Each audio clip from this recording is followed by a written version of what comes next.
Deuxième partie de la soirée avec Alex Lachance, alchimiste à Québec en janvier 83. Maintenant, c'est la période des questions du public, soit en direct ou avec l'intermédiaire des petits papiers. Une question ici sur un petit papier de Pierre Massé de Québec. Pourquoi les alchimistes gardent-ils secrètes les connaissances qu'ils détiennent puisque cela pourrait soulager l'humanité de plusieurs maladies incurables de nos jours? Il y a plusieurs raisons qui empêchent les alchimistes de révéler la totalité du magistère. Parce qu'on pourra employer les forces mises en jeu pour des fins nocives. Alors, ce serait comme placer un jouvenceau dans une centrale d'électricité. Alors, il pourra faire des gestes qui seront imprudents et causer plus de dégâts que de puissance générée. Alors, l'alchimie, c'est la captation d'une force supérieure, d'une force qui est omnilatente, omniprésente et omnipuissante aussi. Alors, il faut y aller avec modération, il faut savoir la manipuler avec discrétion. Et bien des alchimistes ont été imprudents dans ce domaine-là, à vouloir capter l'énergie du ciel, parce que toute forme d'énergie vient de l'espace céleste, et ils ont regretté leur geste imprudent. Une autre question, M. Lachance, ici, puis qui est très en rapport avec le sujet de ce soir. Serait-il possible de faire ou de développer les analogies qu'il peut y avoir entre les différentes étapes du grand œuvre et l'Apocalypse?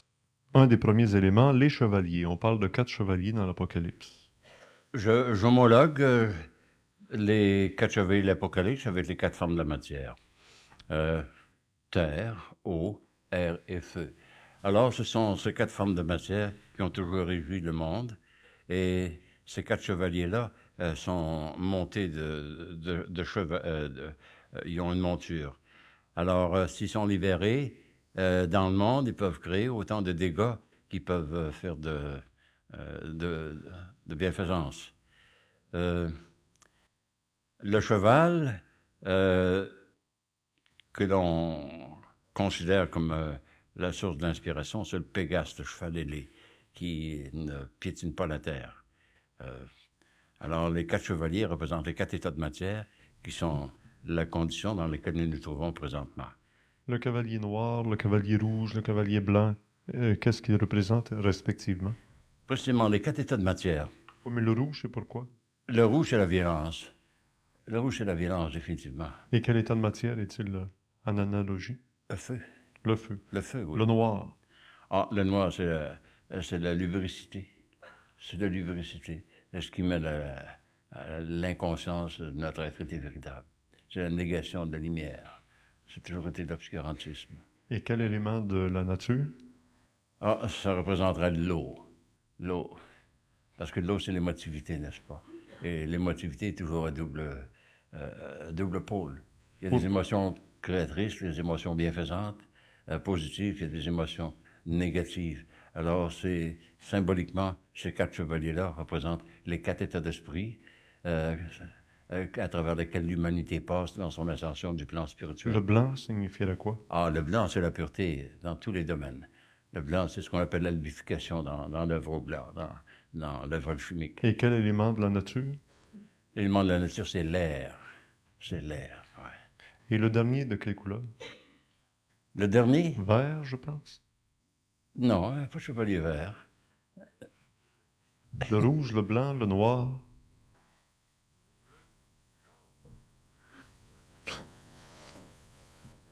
Non, il n'y a personne qui le sait dans l'Apocalypse de Saint Jean. Je pense que c'est vert, hein?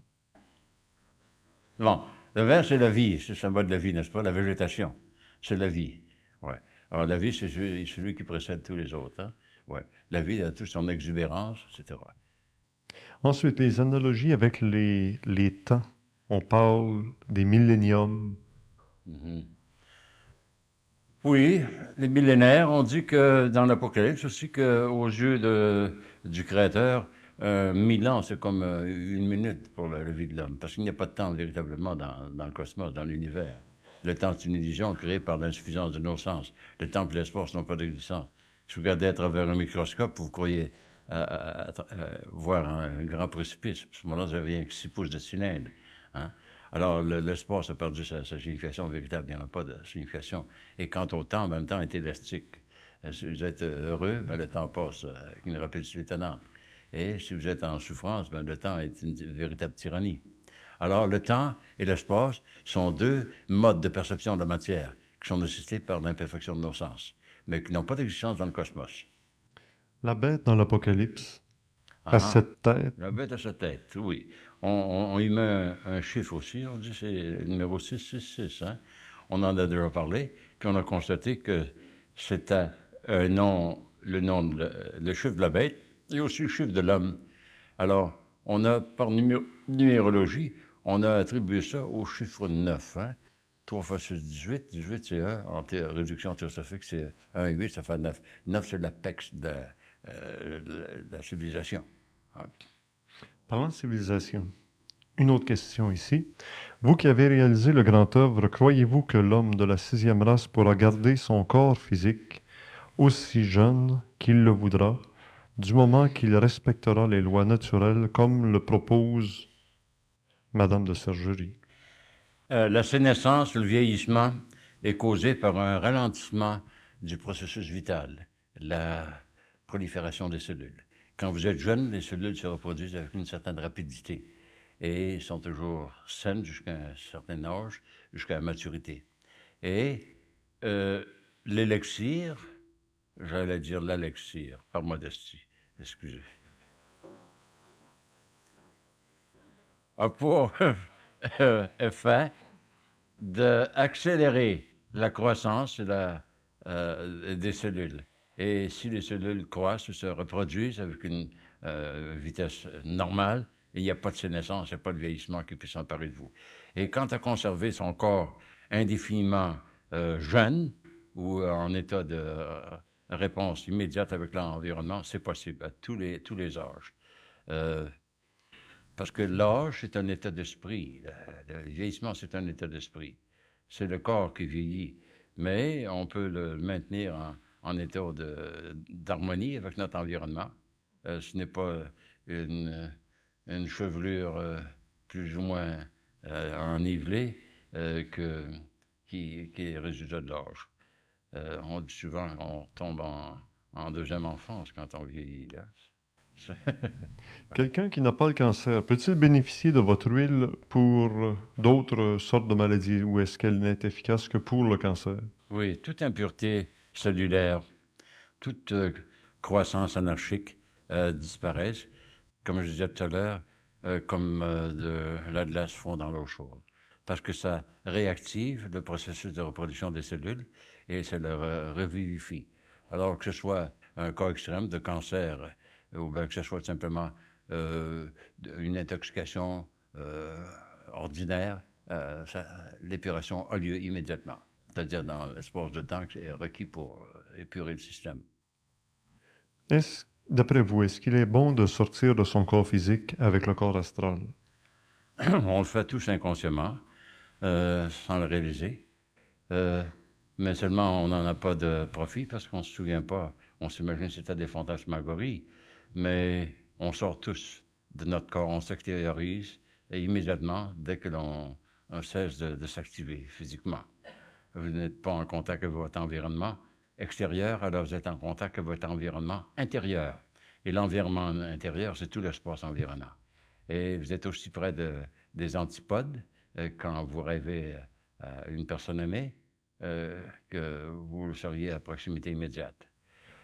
Non seulement c'est possible à tout le monde de le faire dans des conditions favorables et en prenant la technique qui y mène, et c'est bienfaisant pour tout le monde, afin qu'il réalise que ce scaphandre, ce revêtement de chair, n'est pas une prison ou une camisole de force dont on ne peut pas se séparer. C'est possible à tout le monde de le faire. Il y a des techniques qui mènent à ça. Les techniques ne sont pas très élaborées. Si on les comprend, on peut les mettre en application, puis dans de très peu de temps, je dirais une quinzaine de jours, vous avez maîtrisé les techniques de ce qu'on appelle communément sortie en astral, ou de décorporation, ou d'extériorisation. Ça consiste simplement à immobiliser le corps. L'immobiliser, c'est-à-dire cesser de vous activer et de cesser de penser aussi, parce que le cerveau fait partie du corps et il dépense de l'énergie. Alors, si vous faites une concentration, une stase intellectuelle, immédiatement, vous sentez d'abord comme respirer par la peau, puis vous dégagez graduellement de votre corps.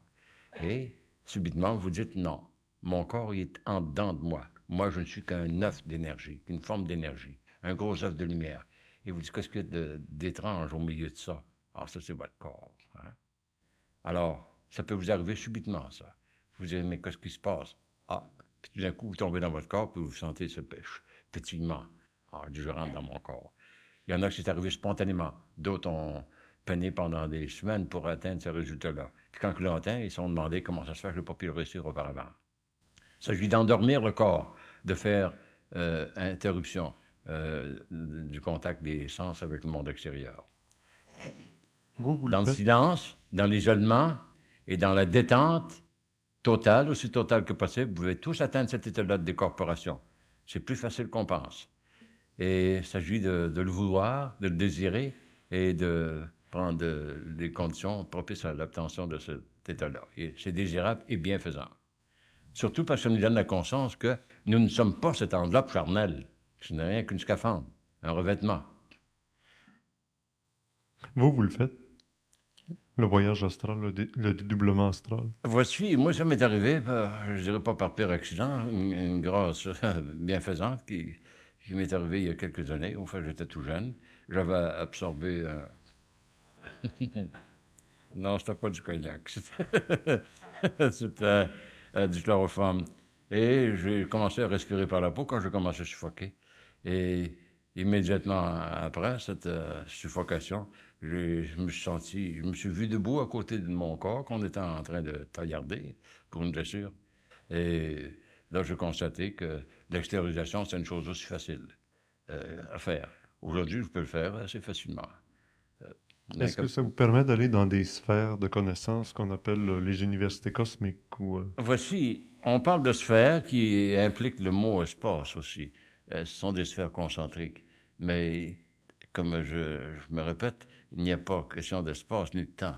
C'est des états d'esprit, plutôt des modes vibratoires, une conscience sublimée, une conscience élevée. Ouais. Alors, les sphères, oui, j'accepte le terme, mais ce n'est pas en termes de spatialité. Ouais. Comme des universités cosmiques, des centres d'énergie, Oui, d'état de ces centres d'énergie, conscience. on a tous leur concordance dans le corps. Tous les centres d'énergie, tous les centres de conscience, les plans de conscience, les planètes ont leurs répercussions dans notre système. Alors, j'avais le plexus solaire ici, qui vous met en contact avec le soleil, l'énergie solaire. Hein? C'est pas sans raison que les anatomistes ont appelé cet organe-là le plexus solaire. C'est parce qu'il convertit l'énergie solaire en énergie humaine. Ici, vous avez un centre supérieur, vous avez le centre cardiaque. Alors, tous ces centres-là, vous les avez dans votre système. Les récepteurs sont là. Alors, pour contacter l'énergie solaire, ben, vous respirez solairement, par le plexus solaire. C'est une mode de respiration bilatérale pour les deux narines, et c'est le plexus solaire qui en bénéficie. Comment êtes-vous devenu alchimiste? Est-ce que la table d'émeraude fut un élément important dans votre évolution en alchimie? Oui, la table d'émeraude, c'est le codex de Hermès Trismégiste, hein, qui nous dit textuellement ce qui est en bas est semblable n'est que la réflexion de ce qui est en haut. C'est-à-dire que la Terre n'est que la cristallisation du plan supérieur. Mais ce n'est pas par contemplation ou étude des textes alchimiques que j'ai appréhendé la réalité de cette chose-là. On m'avait fait traduire un texte du 16e siècle, il y a quelques années, au séminaire, et je l'avais traduit. Ça s'appelait La Renaissance de l'âge d'or. C'était écrit par un rosicrucien du temps, Jacob Böhm, je pense, celui qui a écrit le Mysterium Magnum. Hein?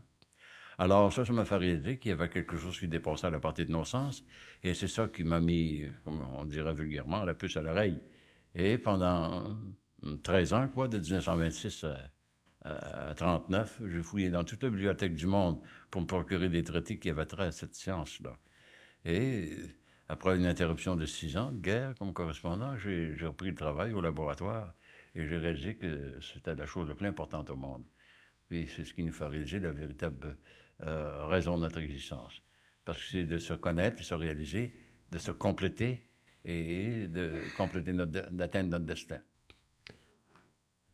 J'ai terminé les questions qui sont écrites sur le papier. Maintenant, le reste de la soirée, on a un très bon invité. Soyez un bon public. Allez-y avec vos questions. Oui, madame.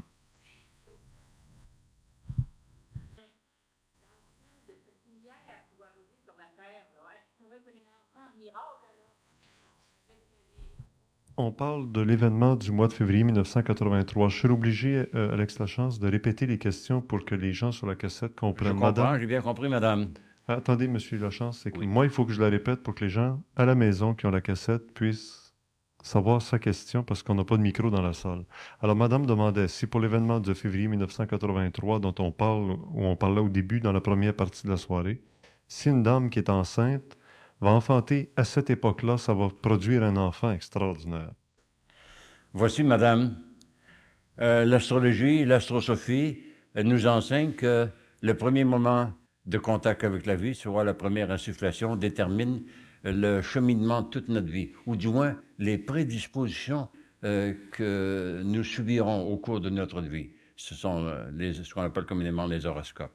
Si vous êtes né à une certaine heure, dans un certain secteur, alors vous aurez telle et telle prédisposition, telle et telle tendance. Ce ne sera pas des compulsions, mais vous aurez tendance à suivre tel et tel cheminement selon la position des dynamismes solaires, des dynamismes stellaires qui vous entourent. Si c'est Mars qui prédomine dans votre horoscope, bien, vous serez combatif, acquisitif, agressif, etc. Si c'est Vénus, bien, vous serez plutôt tendance à l'émotivité. Bon. Alors, un phénomène tel que celui qui va se produire ici, ça va donner plus de lumière sur le plan astral. Parce que l'astrologie nous enseigne, et l'astrosophie surtout, que ce n'est pas le corps proprement dit qui subit l'influence des astres. C'est le corps psychique ou le corps spirituel, le corps éthérique qui subit cette influence-là. Alors les personnes nées, puis il y en aura des milliers, vous savez, à ce moment-là, des milliers, auront plus de chance de voir clair dans le cheminement de leur vie que d'autres qui sont nés dans une période d'obscurantisme. Est-ce qu'on pourrait presque penser qu'il y en aura un qui naîtra comme un Christ? Le Christ est un personnage extraordinaire et exceptionnel. C'était la culmination de plusieurs incarnations précédentes. On naît avec un héritage, un atavisme ancestral qui est le résultat de nos expériences antécédentes, nos vies antécédentes. Je ne veux pas vous imposer la croyance de la réincarnation, mais je dirais tout simplement, je suis convaincu que tout se réincarne dans l'univers. La feuille du rosier, la pétale d'une rose, la saison précédente était la feuille du rosier.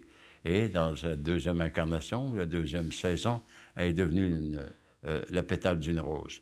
Alors, semblablement, une personne qui manifeste des prédispositions spirituelles dès sa bas âge, c'est parce qu'il y avait eu un héritage spirituel préacquis dans des vies antécédentes. Et le cas du Nazaréen, de Jésus, notre maître, à tous, c'est un cas comme ceci. Il avait été enfin guidé par une secte qu'on appelait les Esséniens, fondée par Samuel, 1800 ans avant Jésus. Et tout cet héritage ancestral a contribué à le rendre l'être le plus spirituel de tous les temps judéo-chrétiens. Et il y en a, c'est pas un cas unique. Avant le Nazaréen, il y a eu plusieurs avatars, plusieurs, disons, illuminés qui l'ont précédé, puis il y en a eu qui l'ont suivi aussi. Mais nous, on concentre sur le nôtre qui nous convient très bien, parce que c'est celui avec lequel on est le plus familier, pour lequel on a le plus de révérence. Alors, ces gens-là qui manifestent des prédispositions spirituelles, c'est qu'ils ils bénéficient de souvenances, de réminiscences de vies antécédentes passées dans le domaine de la spiritualité. Et Jésus, c'est le cas le plus exceptionnel, qui s'est souvenu, enfin, de son héritage préacquis. Y a-t-il une autre question?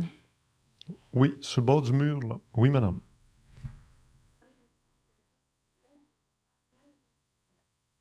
Sur le mariage alchimique, Alex. Oui, les noces alchimiques. J'ai mentionné tout à l'heure que dans la boîte crânienne, qui est la dernière vertèbre, il y a deux joyaux. La glande pinéale et la glande pituitaire. Ces deux glandes-là, vibrent avant que toute sensibilité puisse s'emparer de nous. Et quand ces deux glandes-là vibrent à l'unisson, Vous subissez une exaltation, que ce soit dans le moment privilégié, ou bien que ce soit dans un moment de concentration solitaire. Là, vous subissez la fusion de ces deux glandes-là. Vous vous androgénisez, ça c'est la voix sèche, hein? La voix unique, la voix du moine. Hein? Alors, l'élément féminin s'éveille dans l'homme et l'élément masculin s'éveille dans la femme. Et ça, c'est le mariage mystique, des deux plans qui sont dans l'équilibre chez le mâle ou chez la femelle. Et quand ces deux glandes-là vibrent à l'unisson, c'est ce qu'on appelle le mariage mystique. Ça répond bien à votre question, madame. Une autre question? Oui, juste ici en avant. Que pensez-vous des maîtres des Indes d'Orient? Oui, il y a toujours eu des maîtres et des disciples. Mais comme les maîtres sont des êtres humains, ils ont tous leur côté préjudicié selon l'héritage qu'ils ont eu. Ceux de l'Inde, par exemple, ils ont tendance à mettre préférence sur les avatars de l'Inde, que ce soit Krishna, que ce soit Gautama, que ce soit Siddhartha ou tout cela. Alors, ils ont pris un modèle quelconque.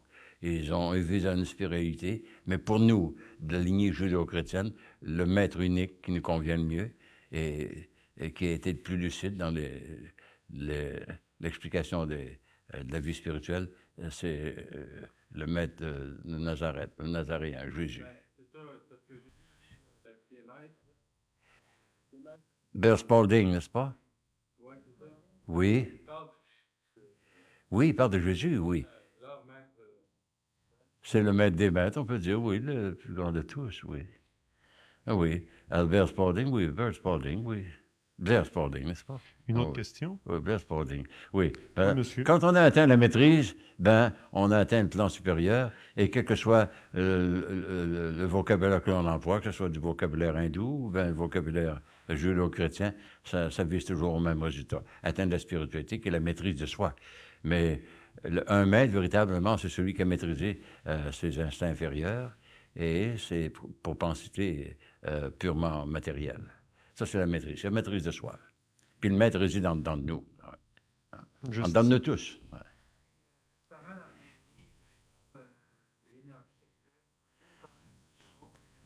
Le rôle de l'énergie sexuelle, je veux bien, oui. D'abord, toute énergie dans le monde est bipolaire. Que ce soit l'électricité, vous avez l'anode, le cathode, que ce soit dans n'importe quel domaine. Il faut qu'il y ait deux pôles pour qu'il y ait de l'énergie de manifester. Et l'énergie sexuelle, c'est une énergie qui a été sectionnée, qui a été divisée en deux pôles.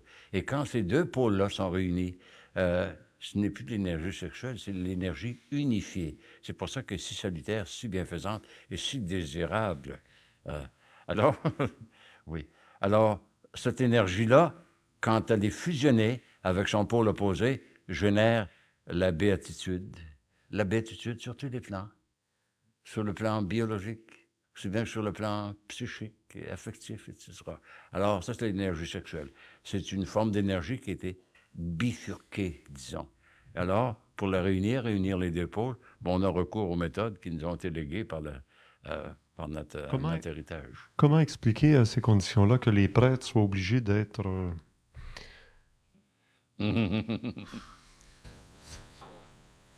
Bonne réponse.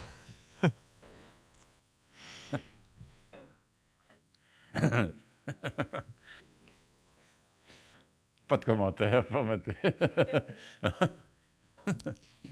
Le Christ, par contre, on pense qu'il n'y a pas eu de vie sexuelle, il ne s'est pas marié, il n'a pas eu de petits. Ah ah! Cependant, les femmes étaient toujours à côté de lui. Hein? Les saintes femmes. Il y a toujours eu des femmes autour de lui. Toujours. Ce qui a fait sa grandeur, c'est à cause qu'il y avait tellement de belles femmes autour de lui. Marie-Madeleine et compagnie, tout ça. Hein? Il l'aimait bien. Ah oui. Même à son sortir du tombeau, c'est une femme qui a été rencontrée. Rabboni, my darling. Rabboni, cher maître. Hein? Ah oui. Autrement, on l'appelait Rabbi. Mais Marie-Madeleine, qui l'a rencontrée, dès que c'est manifesté, elle l'appelait Rabboni, mon cher maître. Hein? Alors, Mais la sexualité comme ça, Alex, ce n'est pas nécessairement la génitalité. Non, mais non, la sexualité passe sur le plan spirituel, sur le plan supérieur. Et qu'à mesure que ça descend tout le long de l'arbre de vie jusqu'au chakra racine, ça devient tout simplement la biogenèse. La biogenèse. Donc, Ah. même si le Christ était entouré de belles femmes, il faisait pas l'amour avec elles, Pas physiquement. nécessairement. Si on prend le genre de faire l'amour non, pas nécessairement. L'amour, ce n'est pas nécessairement le contact des deux épidermes. Excusez la phrase de Voltaire, mais c'est de l'employer. L'amour, ce n'est pas le contact des deux épidermes. Puis quand on dit faire l'amour, c'est ça qu'on veut dire la plupart du temps. Hein? Mais les relations les plus euh, importantes, les plus spirituelles, c'est d'homme à homme, fusion de deux âmes. Puis d'ailleurs, le contact physique vise à ça, l'union des âmes, c'est pas le contact proprement dit, c'est ce qui suinte à travers l'objet que l'on épouse. Hein? Non. Le corps ne sert que de véhicule d'une énergie spirituelle et que l'on met en branle par le processus d'amorisation. Hein, le terme est-il acceptable? Ah, bon. Alors, mais ce qui est important, ce n'a pas été le contact proprement dit, ça a été ce qui en est résulté. L'union, la fusion de deux êtres, hein, l'unicité de deux êtres, mais sur le plan spirituel. Ouais. Le corps n'a servi que de véhicule. C'est comme... on parle de... on dit que les... Voyez-vous, j'emploie le terme? Reich appelle ça l'orgone. C'est une énergie qui est universelle, hein, qui s'empare de tous les êtres qui se rapprochent les uns de l'autre. On dit que l'ampoule électrique là, ne produit pas d'électricité, hein, ne produit pas de lumière. Mais quand elle est irritée ou stimulée par le contact des fils de tungstène, l'électricité qui est omnilatente, qui est partout présente, s'empare de cette ampoule-là, puis lui fait générer de la chaleur et de la luminosité. Semblablement, les participants à l'union ne produisent pas l'énergie qui s'empare d'eux. C'est l'âme universelle qui s'empare d'eux quand ils sont élevés au mode vibratoire qui est nécessaire pour que cette énergie-là s'infuse en eux. Mais ce n'est pas d'eux que l'énergie vient. L'énergie vient de l'âme universelle, du principe animique, qui s'empare d'eux quand ils ont élevé leur mode vibratoire afin que ça puisse s'emparer d'eux. Mais ce n'est pas eux qui génèrent l'énergie. Ils ne sont que le véhicule. Alors, ravaler l'acte génésique, l'acte érotique, à un contact de deux épidermes, c'est mal comprendre le phénomène. Puis ce n'est pas un phénomène, c'est quelque chose de spirituel qui s'empare des individus. Puis c'est ça que l'on cherche en réalité. Ce n'est pas un assouvissement, ce n'est pas une irritation glandulaire, ou bien ce n'est pas tout simplement un éternuement. Alors, Oui. Croyez-vous, Alex, qu'il y a dans la sexualité les grands mystères de l'équilibre de l'humain? oui, tout ça vise à l'équilibre. L'équilibre, c'est la fusion des deux éléments de notre nature, le côté actif, le côté passif. Alors, l'équilibre, c'est l'harmonie totale. Une chose qui est bien équilibrée est en harmonie avec tout le reste de l'environnement. S'il y a un déséquilibre, ben, il y a un désaccord quelconque, une anarchie dans tous les règnes de la nature. Et la nature vise à l'équilibre sur tous les plans, dans tous les règnes. Autre question? Oui, madame. Juste là.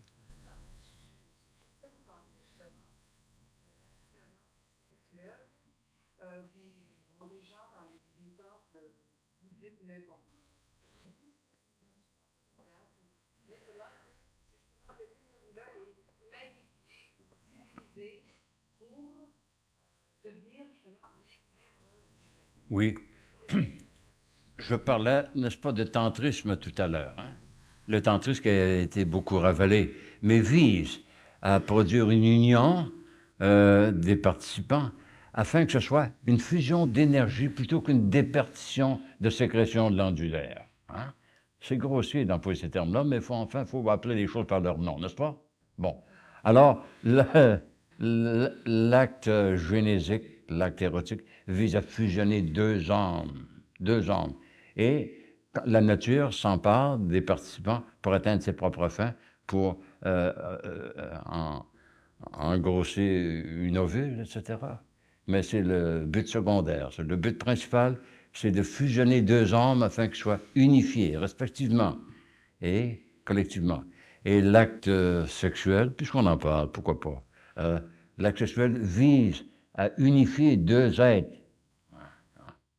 Puis, ça prend tellement d'importance que quand c'est poussé à son zénith, qu'il n'est plus question, par exemple, deux personnes se rencontrent, ils se donnent la main. Est-ce que ça a de l'importance de se donner la main? Non, c'est l'échange d'énergie qui s'est manifesté, n'est-ce pas? Qui s'est véhiculé à travers ça. Oui, monsieur? Ah. Alors, une question de ce côté-là, oui. Non, il y a Gilles Valentin. Qui Mercure forme une bulle blanche, Oui. laquelle on trouve ensuite le Mercure et le ciel.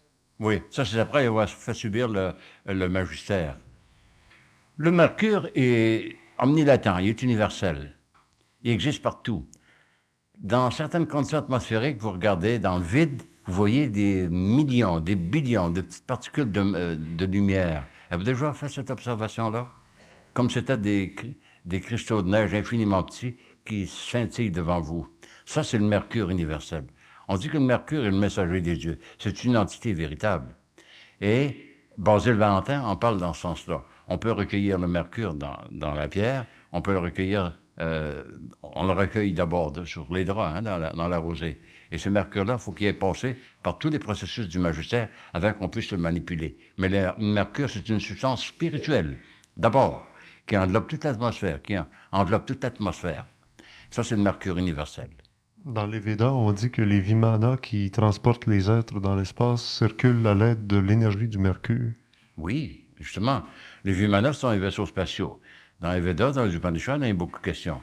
Puis, dernièrement, on a révélé que la force motrice des Vimanas ou des engins interspatiaux n'est pas un combustible ordinaire. C'est simplement de l'énergie mercurielle qui est employée. Ça, c'était révélé. C'est pas Mercure qui a des ailes aux pieds là, pour voler dans les airs, puis des ailes à la Oui, tête? Mercure est symbolisé avec des pétasses, avec des ailes aux pieds et des ailes à la tête aussi, parce qu'il est volatile. Donc, le Mercure est volant. Il est universel. Je le répète, on dit c'est le messager des dieux, d'évolution divine. Alors, le Mercure est omnilatent, puis il se promène partout, parce que c'est l'atmosphère. L'atmosphère est mercurielle. Et pourquoi Mercure porte aussi le caducée de Mercure, là, les deux serpents entrelacés? Ben, ce serpent entrelacé, nous l'avons en nous. C'est le rachiche, l'épine dorsale, avec les deux courants d'énergie qui montent le long de Ida et Pingala. On a deux nerfs tout le long de l'épine dorsale du grand sympathique. Et ces nerfs-là, on les alimente par notre respiration. Et la respiration va en spirale comme ça. Elle est spirituelle. Puis c'est du feu. Vous avez dans le mot spirituel, vous avez le mot pire. Pire, c'est feu, n'est-ce pas? Alors, ce que l'on respire, c'est du feu. Et le feu, en passant par les poumons, devient cette énergie qui monte en spirale le long de l'épine dorsale. Il y en a qui monte dans une certaine direction, l'autre dans l'autre. C'est la double spirale de l'ADN ou l'ARN. On en parle beaucoup de la double spirale depuis quelque temps. Hein? Énergie ribonucléique. Hein? Alors, le mercure, on vit à l'aide de ce mercure-là. Et on convertit en énergie solaire par le plexus solaire et en d'autres formes d'énergie par les plexus supérieurs. On a une dame juste ici en avant qui a une question. Créer un sel triptyque, avoir un crème. Est-ce qu'on pourrait utiliser des huiles naturelles qui seraient bien?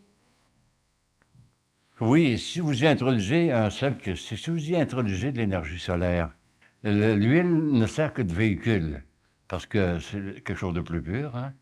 Alors, comme j'ai mentionné tout à l'heure, que le Saint-Crème est composé d'huile d'olive et de baume que l'évêque consacre chaque année le jeudi saint. Et pourquoi cette dernière phrase? C'est parce que le jeudi saint a une influence d'énergie solaire sur la Terre. Mais l'huile, par elle-même, n'est que le véhicule de cette énergie qui vivifiera votre système. Si on ne fait pas d'alchimie, On s'en passe. Pas nécessairement, non, pas nécessairement. Oui. Ah oui, il y en a qui en ont eu. Depuis une dizaine d'années, j'en ai distribué peut-être. on les fait venir. Oh non. Je vous fais venir.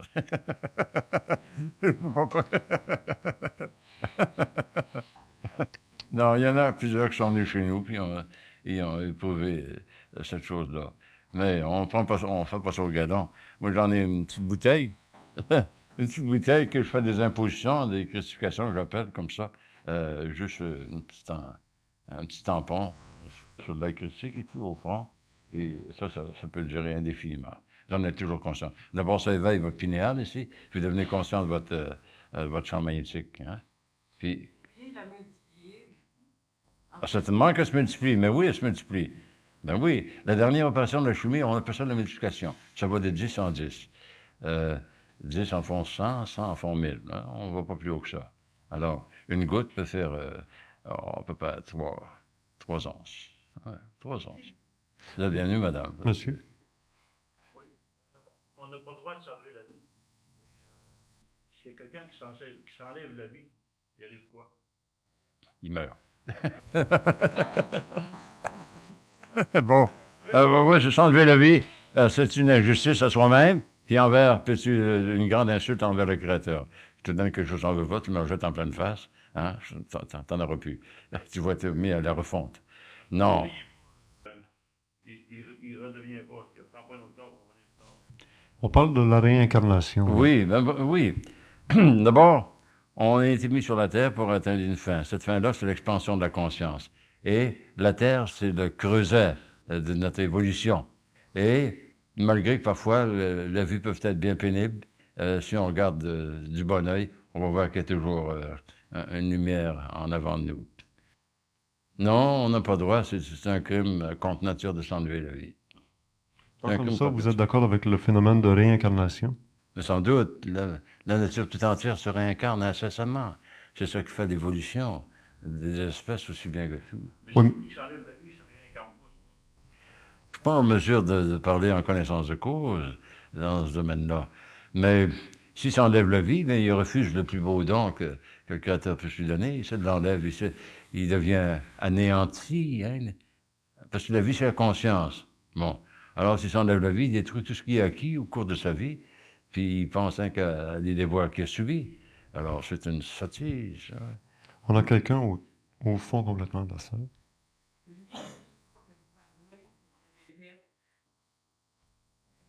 Oui, l'huile que vous avez faite, Monsieur Lachance. Oui.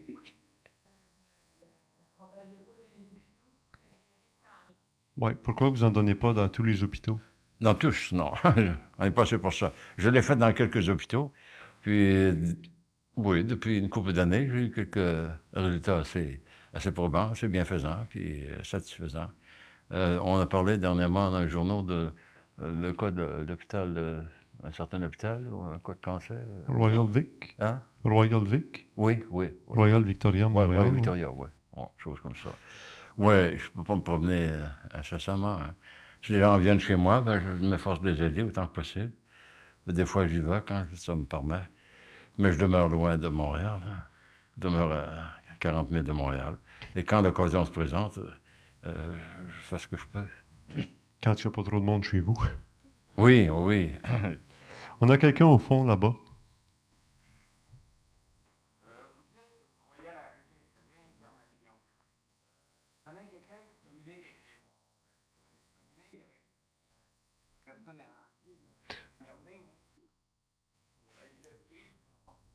Pour la réincarnation, si on y croit, avec qui on communique quand on fait une séance de spiritisme et qu'on communique avec les morts? Souvent, vous êtes en contact avec le bas astral, des désincarnés qui ne sont pas encore adaptés à leur nouveau mode de conscience, qui sont encore attachés à la Terre, pour ainsi dire, qui ne veulent pas admettre qu'ils ne peuvent plus contacter la matière, qui se rebellent contre ce nouvel état, qui cependant est très désirable. Alors, ces gens-là sont, comme on dirait, liés à la Terre, ou les appétences de la Terre. Ils interrompent leur évolution. Et tôt ou tard, ils réalisent que ça ne sert à rien de rester dans l'infantilisme terrestre. Alors, ils se réconcilient au plan céleste. Mais il y en a toujours des gens qui sont attachés aux joies de la Terre, ce qu'ils appellent des joies transitoires. Et ça retarde leur évolution. Parce que la Terre n'est que le tremplin d'une évolution. Et il y a plusieurs plans d'ascension. Et le plan immédiatement supérieur à sa raison d'être, aussi bien que le plan prénatal à sa raison d'être avant la vie organique. Ouais. Alors, il y a 7 plans, puis 7 plans de conscience. C'est la loi de l'octave. Et quand on a extrait de la vie terrestre tout ce qu'on peut en extraire, on est prêt à monter de grade, pour ainsi dire. Et là, on est en mesure d'en profiter, puis faire notre ascension vers la maison du Père. Ouais. Mais il y a plusieurs stages. Puis le premier stage, c'est celui-ci, le stage prénatal, qui est la préparation pour notre organisme physique. Ensuite, ça, le stage terrestre, proprement dit. Et à la fin, quand on a puisé tout ce que la matière peut nous céder d'expérience, là, on est prêt à céder notre enveloppe et dire, là, je suis gradué, je change de classe. On a quelqu'un au milieu de la salle, oui.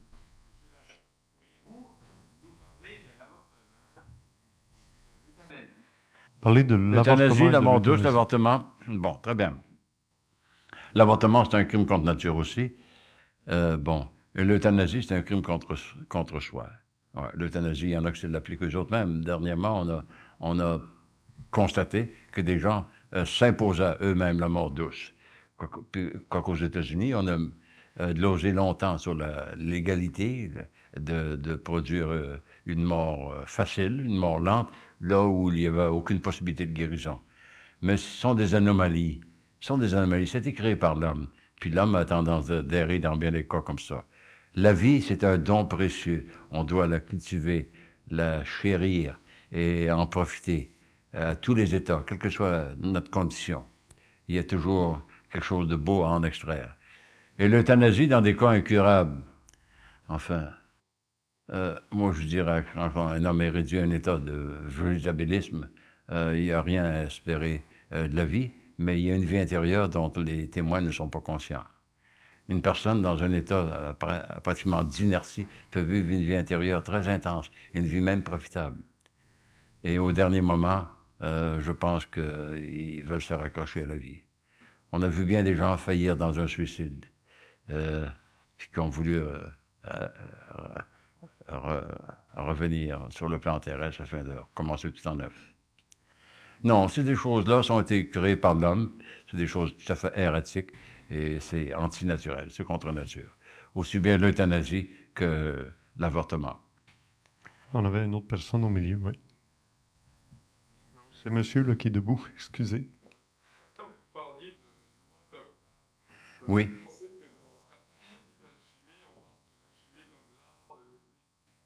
L'art de la musique? Oui. Ben, c'est de la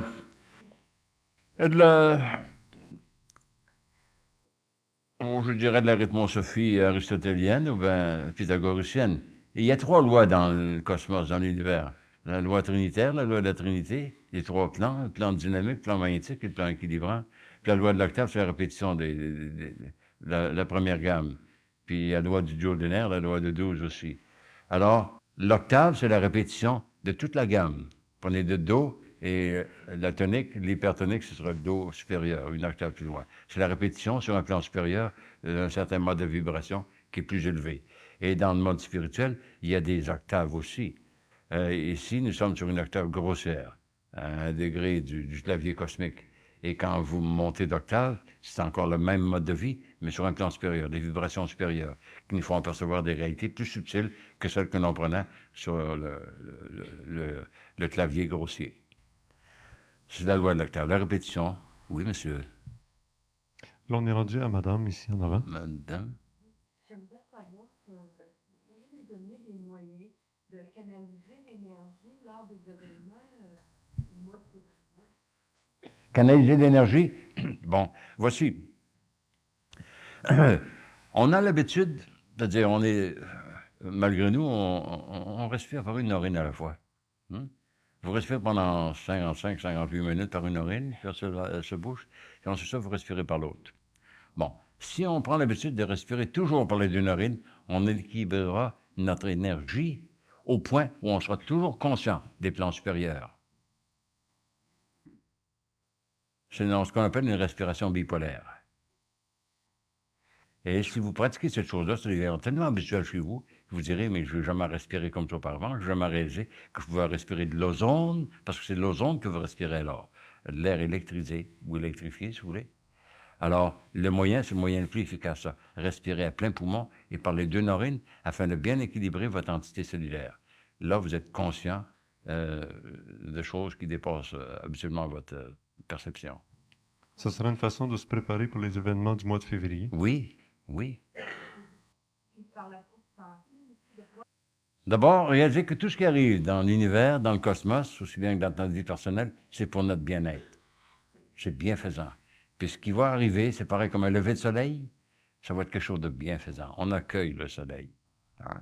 Les anciens, on disait qu'ils étaient des adorateurs du soleil. Non, ils réalisaient simplement que le soleil, c'était la source de toute vie. Et ce grand soleil, qui sera la réflexion de Sirius, du soleil central, ce sera quelque chose de bienfaisant. C'est une boule de lumière, mais ce n'est pas nécessairement une lumière physique, c'est une boule d'énergie et d'énergie spirituelle qui va vivifier le monde. On a quelqu'un là.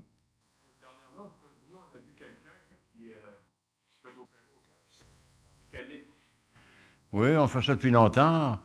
Alexis Carrel, il y a plusieurs années, c'est l'homme qui a écrit L'homme c'est inconnu, là. C'est le premier qui a fait une ablation, une extraction du cœur, puis après l'avoir désintoxiqué, il l'a remis. Et aujourd'hui, en Afrique, M. Barnard, je pense, le Dr. Barnard, qui a fait des greffes de cœur. Le cœur, c'est un organe. Hein? Et, je m'en pardon? On parle de chakra cardiaque. Chakra cardiaque, oui. On fait un chakra. Voici, le chakra, c'est spirituel, tandis que l'organe qui y correspond est matériel. Mais vous n'enlevez pas le chakra. Vous n'enlevez pas le chakra, on ne peut pas l'enlever, c'est quelque chose de spirituel. Un chakra, c'est un tourbillon d'énergie. Ils sont tous échelonnés tout le long de l'arbre de vie, mais on aurait beau faire de l'ablation des vertèbres, on n'enlève pas les chakras. Les chakras ressortent tout le temps. On peut faire l'abstraction du cerveau, mais on ne fait pas l'abstraction de l'intelligence. Puis les chakras, c'est spirituel. Ce sont des tourbillons de matière, mais de la matière tellement subtile qu'il faut qu'elle passe par les ganglions de l'épine dorsale pour se manifester. De ce côté-là, on a quelqu'un pour une question. Non. Oh, vous me flattez. Non, je ne veux pas flatter. Non, vous aimeriez vous faire casser les oreilles. Hein? Je ne veux pas... On demandait à M. Lachance s'il avait amené son violon. Quelqu'un d'autre à l'autre côté. Que pensez-vous des extraterrestres? La vie extraterrestre? Mais le cosmos tout entier est rempli de vie. C'est ça que vous avez dit, n'est-ce pas? La vie extraterrestre? Tout est rempli de vie. La Terre est peuplée par tous les plans de conscience du système solaire, à partir de Mercure, Vénus, Mars, etc. Bon. Alors, le système solaire tout entier est rempli de vie, plein de vie. La vie, c'est l'unique réalité dans le cosmos.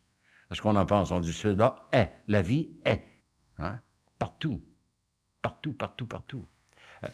Différents modes de manifestation, si vous voulez, mais la vie est. Que ce soit sur un véhicule charnel ou bien un autre véhicule de matière plus subtile, c'est de la vie. Puis la vie, c'est la conscience d'être. Oui, la vie, c'est l'unique réalité. Puis sa qualité première, c'est la conscience d'être. Et après ça vient la pensée, la cogitation. Encore une question?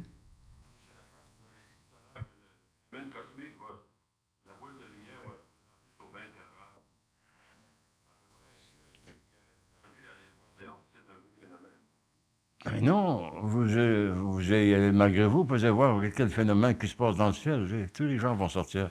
Vous savez, ce que M. Krem, je dis bien, a révélé au mois de juin dernier, hein, que ce phénomène-là sera tellement étonnant que les gens vont sortir sur les toits pour contempler cette chose-là. Hein?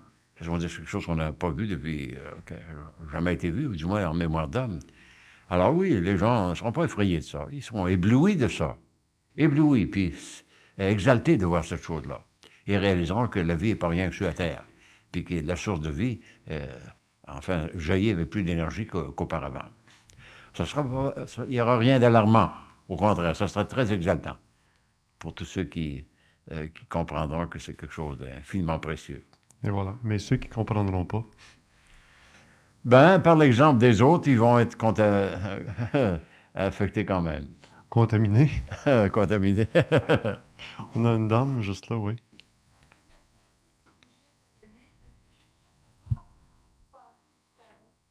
Du tarot. Bon, le tarot, c'est 22 glyphes qui sont représentés par les glyphes hébraïques, la Aleph, Bet, Gimel, etc. Hein. On a le battleur, tout ça, etc. Ce sont des hiéroglyphes, des symboles saints, hein, des symboles saints. Il y a plusieurs interprétations, interprétation chimique, interprétation astrologique, etc. On en a fait une méthode de divination aujourd'hui, d'onomancie. Il y a beaucoup de choses à extraire du tarot, avec beaucoup d'imagination, puis d'intuition, puis de connaissance des concordances qu'il y a entre l'âme du tarot et les plans spirituels. Alors, on a sorti dernièrement une douzaine de volumes sur le tarot de Swalwell, par exemple, avec le tarot de Marseille. C'est un traité spirituel. Ouais. C'est une forme d'onomancie, une forme d'interprétation du destin. Parce que chaque lame du tarot a une correspondance avec une situation dans la vie de l'homme.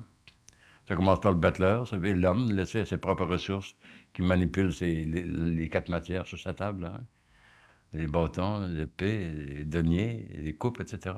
Alors ça représente les 4 états de matière que l'homme manipule et tout le cheminement, la papesse, etc., aller jusqu'au fol, le dernier, ce sont des circonstances qui s'appliquent à la vie de l'homme et au cheminement de l'homme dans la vie. C'est un traité qui était intentionné d'avoir une portée spirituelle d'abord. Aujourd'hui, on a fait un jeu. C'est ces lames-là, ça part de Tot Hermès, ça c'est très vieux le tarot. Le plus efficace, c'est le tarot égyptien. Je ne sais pas si on en a aujourd'hui, on en avait autrefois, le tarot égyptien. Là, on prend celui de Marseille. Ouais. Ça répondait bien à votre question?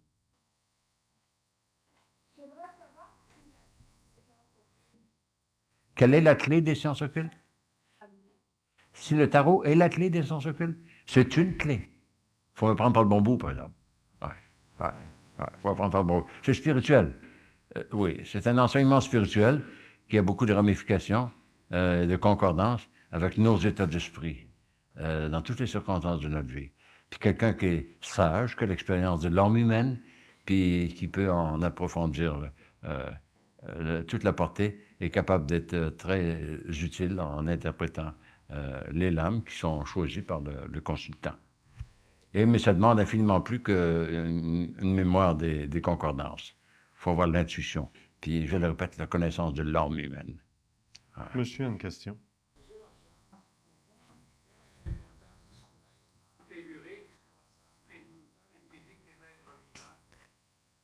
Oui, il y a des plans, des méridiens dans la Terre, aussi bien qu'il y a des courants dans l'espace. Alors, les courants telluriques, quand ils se rencontrent, produisent des champs magnétiques que certains peuvent détecter, par exemple par radiesthésie, quelque chose comme ça. Alors, la Terre, étant un être vivant, a une circulation. Puis, il y a des points à la surface de notre globe où la circulation est plus abondante et plus vivace, puis il produit plus de magnétisme. Il y a certains terrains qui sont plus fertiles que d'autres. Alors, par radiesthésie, on peut détecter quelle est la nature du sol. Habituellement, où il n'y a plus d'énergie, on trouvera du radium. Partout où il y a eu la végétation en abondance, on a du radium, une poudre métallique que l'on convertit en radium. Alors, les courants telluriques, les courants de la Terre, ce n'est plus moins la circulation de la Terre. Et cette circulation-là est dynamique et magnétique. Et on peut les détecter par des moyens artificiels. On a, pas loin de chez nous, Monseigneur Joliette, Monseigneur Jeté, qui est spécialiste dans cette science-là.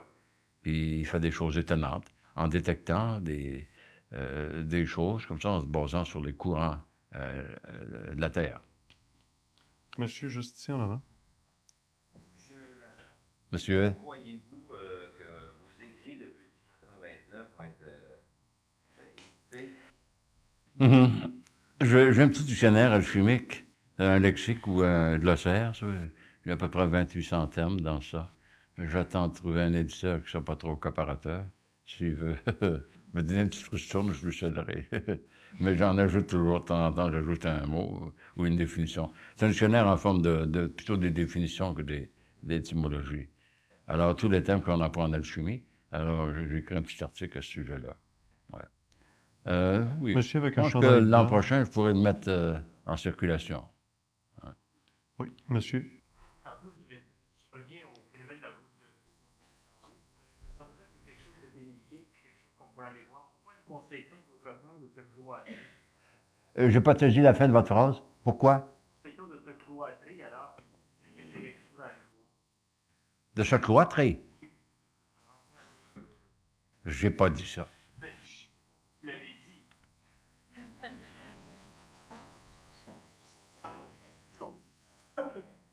Je ne le conseille pas non plus. Si je voyais un phénomène dans le ciel, une comète ou bien un passage d'un bolide ou bien un astéroïde, je voudrais le voir. Puis si c'est un phénomène lumineux, un phosphène gigantesque, un soleil qui est plus grand que notre soleil en pleine nuit, je souhaiterais le voir. Ah oui. Madame là-bas.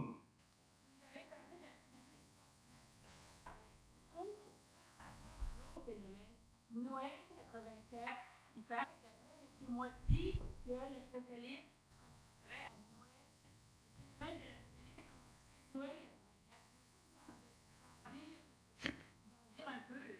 Franchement, non.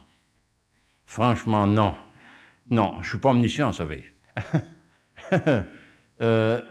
J'en ai entendu parler, mais je n'ai pas suffisamment assez de documents pour être dogmatique à ce sujet-là. Je regrette.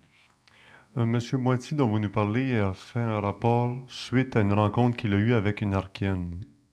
Alors, ça n'a pas de rapport très direct avec des connaissances ésotériques comme telles. Je passe à monsieur qui est de ce côté-là. Oui.